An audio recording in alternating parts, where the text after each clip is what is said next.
A luz primordial da criação ainda cintilava sobre uma terra recém-nascida. Mas nas penumbras, algo sinistro já se movia. O mundo era um quadro de perfeição intocada. Um paraíso onde o homem caminhava lado a lado com o Altíssimo. Contudo, bastou um único sussurro, uma decisão fatídica. E o destino de tudo foi alterado para sempre. Com a queda do homem, o mundo inteiro ruiu junto. Anjos traíram seus votos sagrados e gigantes passaram a esmagar a humanidade sob seus pés. A corrupção se espalhou como um incêndio incontrolável, e a própria terra parecia gemer, sobrecarregada pelo peso do pecado. Foi então que Deus falou. E quando a voz de Deus ecoa, toda a criação estremece. Esta é a crônica de um mundo antes do dilúvio, e de como a existência que conhecemos quase foi completamente aniquilada. No princípio, o mundo era um espetáculo de um esplendor que desafia a imaginação. A terra, em sua infância, desconhecia a dor, a guerra ou a morte. Montanhas se erguiam com uma majestade imponente, os mares dançavam ao sabor do vento e os céus pareciam entoar uma canção perpétua. Os animais conviviam em uma harmonia perfeita, e a brisa que soprava no jardim carregava consigo o perfume da eternidade. Era a aurora da existência, um tempo em que Deus passeava com o homem. Adão observava, maravilhado, o brilho da luz da manhã que se filtrava pelas folhas do Éden. Eva, por sua vez, sorria ao ver os animais se reunirem ao seu redor, numa demonstração de total confiança. Tudo isso nos foi concedido? Ela sussurrou, com os olhos marejados de emoção. Adão, com profunda reverência, respondeu: não fomos apenas criados, fomos amados. Mas um som estranho, um murmúrio de dúvida, começou a ecoar por entre as árvores. A serpente, com sua aparência bela e cintilante, semeou o primeiro pensamento de discórdia. E com ele veio a escolha. E a escolha, por sua vez, trouxe a queda. Se essa profundidade da história já te cativa, que tal deixar um like para que eu saiba que estamos no caminho certo? O Éden, que antes era um lar, transformou-se numa distante memória. Adão e Eva foram expulsos do jardim, cobertos pela vergonha e pela saudade. Uma espada flamejante foi posta na entrada, selando a separação entre o céu e a terra. E quando Eva deu à luz seu primogênito, Caim, havia lágrimas em seus olhos e o prenúncio de sangue em seu ventre. Era o começo da jornada humana, mas também o início da dor. Caim cresceu com um coração orgulhoso e distante. Abel, seu irmão, era o oposto, humilde e devoto. Ao Senhor oferecerei a melhor de minhas ovelhas, dizia Abel com sinceridade. Caim, remoendo amargura, retrucava: o fruto da terra também possui seu valor. Quando a oferta de Abel agradou a Deus, mas a de Caim foi rejeitada, a inveja se transformou em um veneno mortal e o campo verdejante tornou-se uma tumba. O que você pensa sobre essa reação de Caim? Deixe sua opinião aqui nos comentários. O sangue do justo clamou da terra, e o rosto de Deus pareceu se ocultar por um instante. Caim, agora um fugitivo, deixou para trás o olhar triste de sua mãe e o silêncio pesaroso de seu pai. Mas a vida prosseguiu. Sete nasceu, e com ele uma linhagem que ainda se esforçava para buscar o Criador. Nessa era, os homens viviam por séculos. Nascimentos e mortes se sucediam como ondas num vasto oceano de tempo. O conhecimento florescia. Tendas eram erguidas, animais domesticados, metais forjados e melodias tocadas nas primeiras harpas e flautas. A civilização nascia em um ritmo impressionante. As planícies férteis se converteram em lares e as tribos evoluíram para cidades. Os homens davam nomes aos ventos, esculpiam imagens e construíam altares, mas eram poucos os que realmente invocavam o nome do Senhor. E no meio dessa gente surgiu um homem chamado Lameque, um descendente de Caim, conhecido por suas palavras afiadas e punhos violentos. Ele se vangloriava, dizendo: matei um homem por me ferir. Se a marca de Caim exige vingança 7 vezes, a minha exigirá 77. Era uma época de pioneirismo, mas também de uma arrogância crescente. Jabal se tornou o pai daqueles que habitam em tendas e criam gado. Jubal, o mestre das melodias, criava flautas de osso e harpas de cordas vegetais.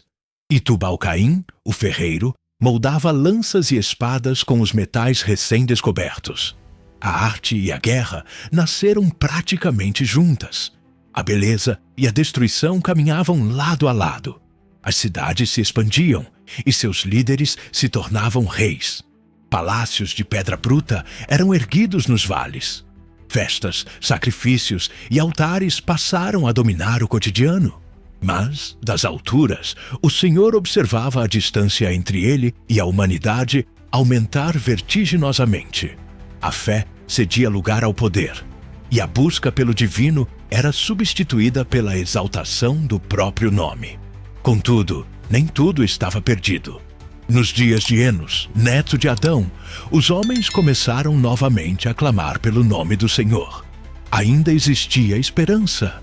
Em meio à crescente corrupção, lampejos de fé resistiam, como brasas teimosas na escuridão.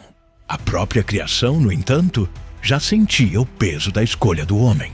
As árvores pareciam menos verdes, os céus menos límpidos e os animais mais arredios. A terra estava inquieta. Foi então que os sussurros começaram. Relatos antigos falavam de seres celestiais que desciam à terra. Eram conhecidos como os vigilantes, e suas presenças despertavam uma mistura de admiração e pavor. Os homens os chamavam de deuses, as mulheres de salvadores. E com a chegada deles, o mundo nunca mais seria o mesmo. Para não perder os detalhes impressionantes que vêm a seguir, que tal se inscrever agora no Bibla e ativar o sininho? Eles vieram das alturas, mas seus olhares cobiçavam as coisas da terra. Os vigilantes, anjos que tinham a missão de apenas observar a humanidade, decidiram romper os limites de seu dever. Vejam como são belas as filhas dos homens. Murmuravam entre si, sua luz sagrada agora manchada pelo desejo carnal. No topo do Monte Hermon, eles selaram um pacto. 200 deles juraram que não retornariam antes de tomarem para si esposas humanas. E assim, eles desceram. Foram acolhidos como divindades. Suas vestes resplandeciam. Suas vozes soavam como trovões serenos. E seus olhos pareciam penetrar a alma. As mulheres os desejaram. E os homens os temeram. Os filhos que nasceram desses encontros proibidos não eram crianças comuns. Eles cresceram desproporcionalmente em estatura, força e, principalmente, arrogância. Eram os Nefilim, os gigantes, os heróis de renome da antiguidade, os primeiros tiranos da terra. As cidades começaram a erguer estátuas em honra a eles. Seus nomes eram sussurrados com uma mistura de reverência e medo. Mas havia algo terrivelmente errado. Eles não envelheciam como os homens, e sua fome era simplesmente insaciável. Primeiro, devoraram todos os grãos, depois, todo o gado. Quando não havia mais nada para comer, eles se voltaram contra os próprios seres humanos. As planícies férteis se transformaram em campos de escravidão, onde os Nefilim exigiam tributos de sangue. Os vigilantes, agora completamente corrompidos, passaram a ensinar à humanidade as artes sombrias: feitiçaria, astrologia, encantamentos, manipulação genética, o uso de ervas alucinógenas e a fabricação de armas de guerra. O céu, pouco a pouco, começava a escurecer. Se essa reviravolta te surpreendeu, demonstre com um like para fortalecer nosso trabalho. Azazel, um de seus líderes, ensinou os homens a forjar espadas, escudos e armaduras. As mulheres ensinou as artes da sedução, como pintar os olhos e invocar os elementos. O conhecimento se tornou poder, e o poder se tornou dominação. A guerra se transformou em arte, e a luxúria virou uma forma de religião. O sangue corria pelas pedras dos altares como se fosse vinho. No meio desse mundo em colapso, uma nova raça de criaturas começou a surgir. Híbridos, abominações, o resultado do cruzamento de feras com homens. Serpentes aladas, homens com olhos de fogo e pele de ferro. Mulheres com vozes capazes de enlouquecer. A criação estava sendo violentada, e os céus assistiam a tudo em silêncio. Mas nem todos estavam calados. Um homem caminhava com Deus. Seu nome era Enoque. Descendente de Sete, ele se recusava a aceitar o rumo que a terra estava tomando. Seus olhos viam além do véu da realidade, e seus sonhos eram proféticos. Em uma visão, ele contemplou o trono de Deus e ouviu uma ordem: vá e anuncie o juízo que está por vir. Enoque se levantou diante das multidões e clamou com autoridade: o Altíssimo vê tudo, nada lhe está oculto. Os vigilantes serão julgados, os gigantes cairão, e a terra será purificada por águas como jamais se viu. Mas as pessoas zombaram dele, riram de suas palavras e tentaram silenciá-lo. Conhece alguém que precisa ouvir essa mensagem poderosa? Compartilhe este vídeo. Enoque, porém, não sentia medo. Ele registrou tudo o que viu em rolos de pedra e pele. Seus escritos falavam de portais dimensionais, de esferas celestiais, de castas de anjos e do grande dia do juízo. Até que um dia, Enoque simplesmente desapareceu. Não foi mais visto entre os homens. A história que se contava era que Deus o havia tomado para si. A ausência de Enoque pareceu intensificar as trevas. Sem mais advertências, sem limites, os vigilantes continuaram suas obras de corrupção. As florestas começaram a murchar, o solo a tremer e as estrelas pareciam perder seu brilho. A própria natureza gemia sob o peso de tanta perversidade. O clamor da terra finalmente subiu até os céus, e o Altíssimo convocou seus santos anjos. O que tem sido feito não pode continuar. Os vigilantes serão acorrentados, seus filhos serão extintos, e a terra será purificada. O arcanjo Uriel foi enviado a Enoque, que já estava nos céus, para que ele escrevesse a sentença dos anjos caídos. Miguel, Rafael e Gabriel se prepararam para executar o juízo divino. Mas na terra, a corrupção ainda se alastrava como uma praga. Homens construíam torres na tentativa de alcançar os céus. Mulheres ofereciam seus próprios filhos em rituais aos Nefilim. O sangue inocente clamava do chão. E enquanto os vigilantes ensinavam a arte de comandar os elementos, o mundo ardia em magia, crueldade e uma escuridão palpável. As noites já não eram silenciosas. Gritos eram carregados pelo vento. Rachaduras apareciam no solo. No céu, relâmpagos dançavam sem o som de trovões. Era como se toda a criação soubesse que algo se aproximava. Algo terrível. Um juízo esquecido, prometido nos tempos antigos. E em meio a todo esse caos, uma linhagem ainda resistia. Os descendentes de Sete, embora enfraquecidos, preservavam a memória do Criador.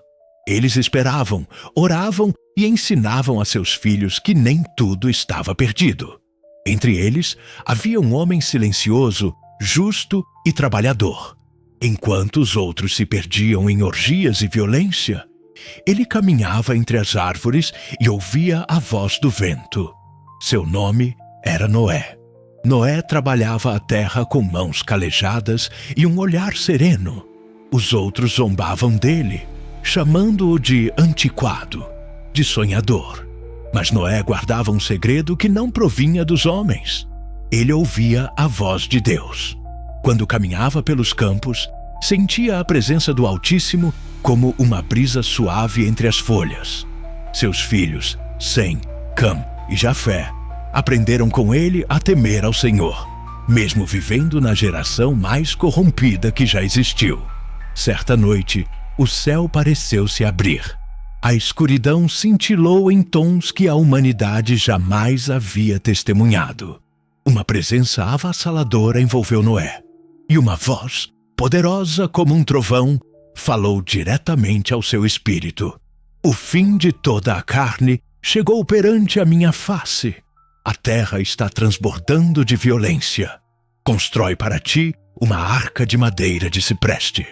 Noé caiu de joelhos tremendo. Senhor, como isso será possível? Perguntou. E a voz continuou. Eu te darei as medidas, e contigo estabelecerei a minha aliança. Na manhã seguinte, Noé reuniu sua família e declarou com firmeza: Deus falou comigo. O juízo virá em forma de águas. Precisamos construir uma arca. Seus filhos o olharam em silêncio. E Sem foi o primeiro a responder: Se o Senhor falou, nós obedeceremos. E assim, a grandiosa obra começou. As madeiras foram cortadas, e o som dos machados ecoava por vales que nunca antes haviam conhecido a chuva. Os moradores das cidades próximas riam ao passar. Olhem o louco que constrói um navio onde não existe mar, gritavam. Noé não respondia. O suor escorria de seu rosto enquanto ele encaixava viga sobre viga, movido por uma fé inabalável. Enquanto isso, os Nefilim dominavam as cidades com punhos de ferro.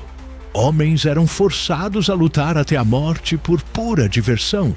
Crianças eram entregues em rituais macabros. Os vigilantes, agora deformados em sua própria essência, viviam em palácios erguidos por mãos escravas. A luz que um dia emanaram fora substituída por trevas densas e opressivas. Mas os anjos do céu também se moviam. Miguel recebeu a ordem de atacar os Nefilim. Com uma fúria celestial, ele desceu como uma tempestade de fogo, acompanhado por exércitos celestiais armados com espadas de luz. Os céus e a terra tremeram. Os gigantes tombaram em batalhas épicas, suas vozes de comando sacudindo os vales. A terra se abriu em fendas para engolir suas carcaças. Os vigilantes foram acorrentados e lançados nas profundezas, onde trevas eternas os aguardavam. Noé, alheio a tudo, continuava sua obra. A arca crescia, imponente como uma fortaleza de madeira, no meio da planície. 3 andares, centenas de compartimentos. Uma casa para os sobreviventes. Então, Deus começou a enviar os animais em pares, guiados por um instinto invisível. Leões caminhavam ao lado de cordeiros, águias pousavam junto a pombas. O impossível se tornava realidade diante dos olhos de todos, mas mesmo assim eles não acreditavam. As festas continuavam, as orgias se intensificavam. O nome de Deus era motivo de piada. Enquanto martelava, Noé pregava: Arrependei-vos, ainda há tempo. Mas gargalhadas eram sua única resposta. Mulheres dançavam ao redor de fogueiras, e homens entoavam cânticos de adoração aos Nefilim, mesmo com os céus já anunciando o caos iminente. Sinais começaram a surgir. A lua adquiriu uma tonalidade avermelhada. Animais selvagens fugiam desesperados das florestas. Ventos contrários sopravam do leste e do oeste ao mesmo tempo. Uma chuva fina começou a cair em lugares onde nunca antes chovia. O chão tremia sob os pés.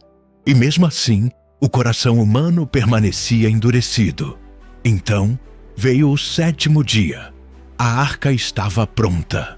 Deus falou novamente a Noé: Entra tu e toda a tua casa na arca. porque te tenho visto justo diante de mim nesta geração.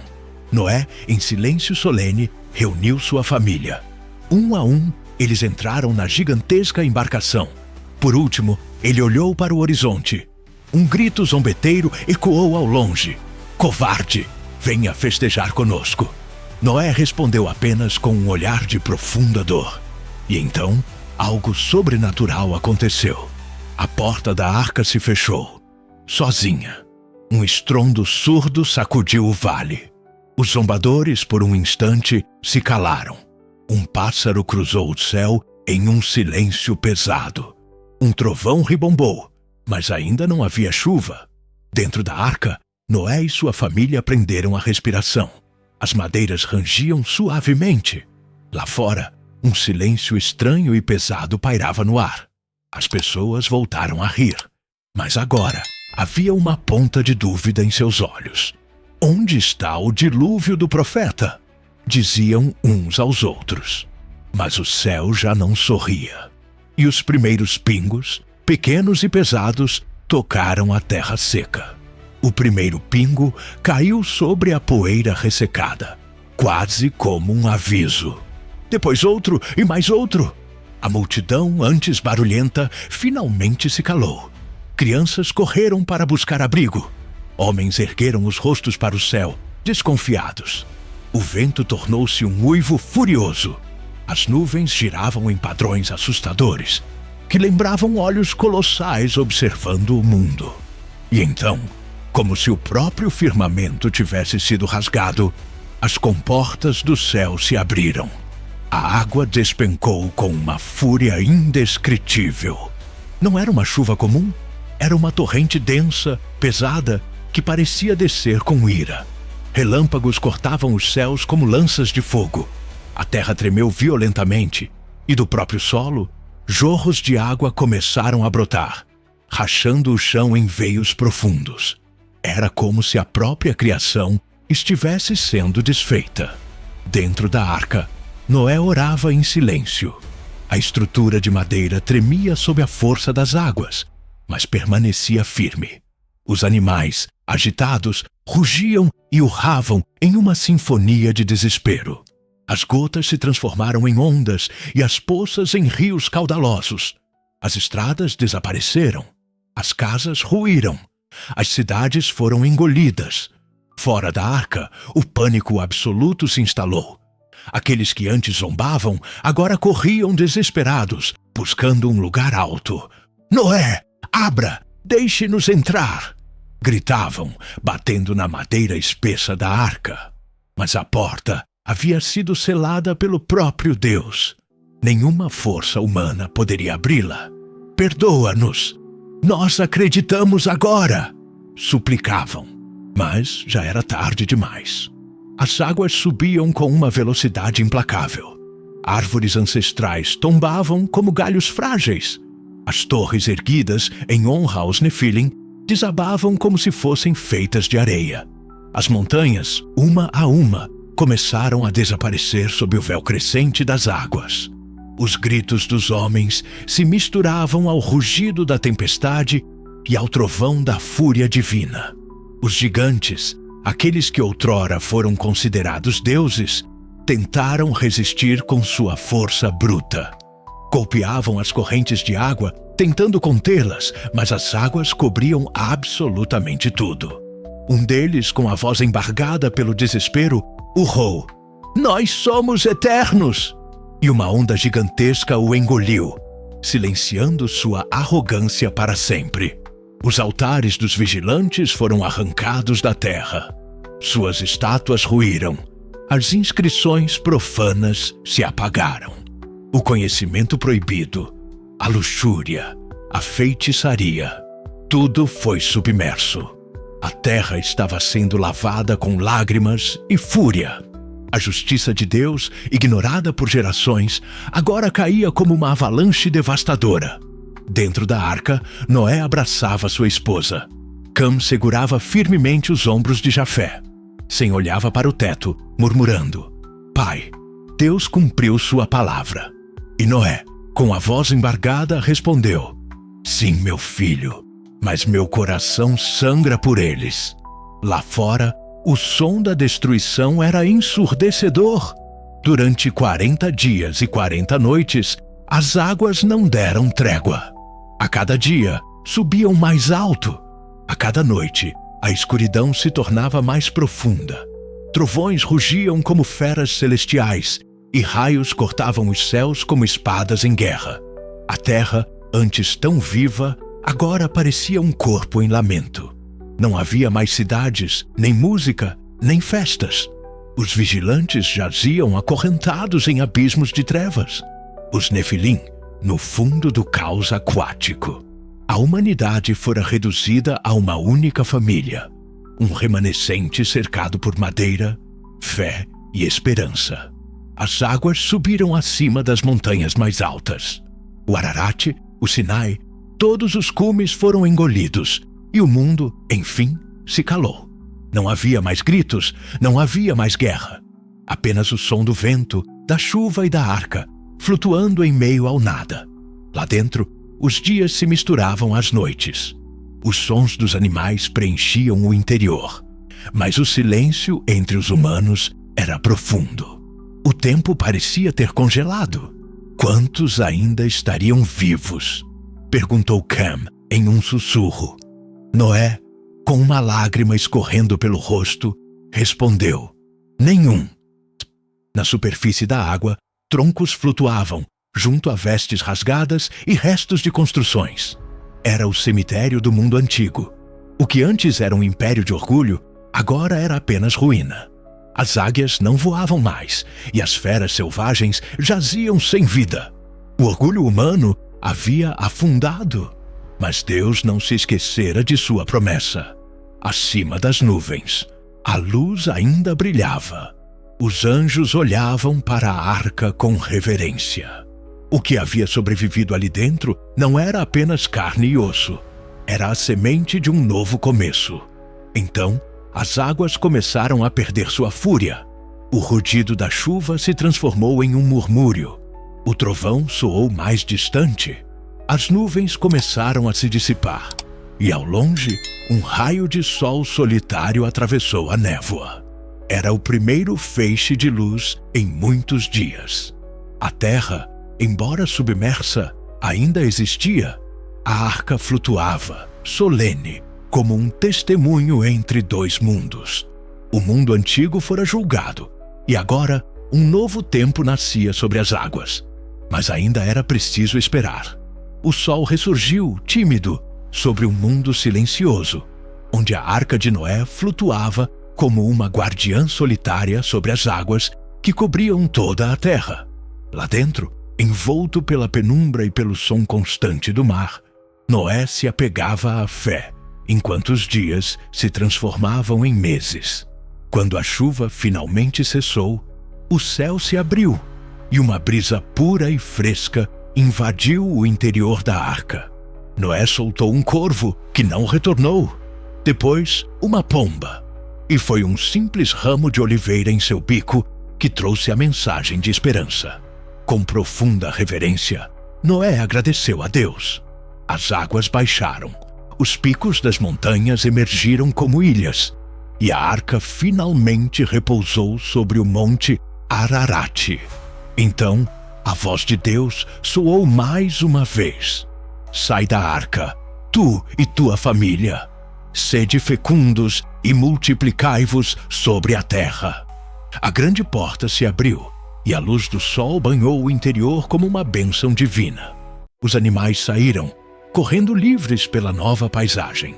Noé, por fim, pisou em solo firme e, em silêncio, construiu um altar ao Deus que julga, mas que também renova. O aroma do sacrifício subiu aos céus e Deus, tocado por aquele ato de fé, fez uma promessa. Nunca mais destruirei toda a carne com um dilúvio. Enquanto a terra durar, não cessarão a semeadura e a ceifa, o frio e o calor, o verão e o inverno, o dia e a noite. Como um selo desse pacto eterno, um arco-íris magnífico brilhou no céu, conectando as nuvens à terra. É um pacto? Perguntou Jafé, maravilhado. Sim, respondeu Noé. Um pacto entre o céu e a terra. A terra, embora ferida, florescia novamente. Brotos verdes surgiam entre as pedras molhadas. Pássaros entoavam novas canções e rios traçavam novos caminhos. A vida estava recomeçando. Os filhos de Noé trabalhavam a terra. Suas esposas colhiam raízes e as noites frias agora eram preenchidas com histórias e esperança. Noé sabia que a semente do mal ainda habitava o coração do homem, mas também sabia, com ainda mais certeza, que o amor de Deus era maior. O mundo antigo, corrompido por gigantes e anjos rebeldes, havia sido sepultado pelas águas. Um novo mundo nascia e, com ele, uma verdade eterna. A terra pode ser lavada, mas o coração do homem ainda precisa ser transformado.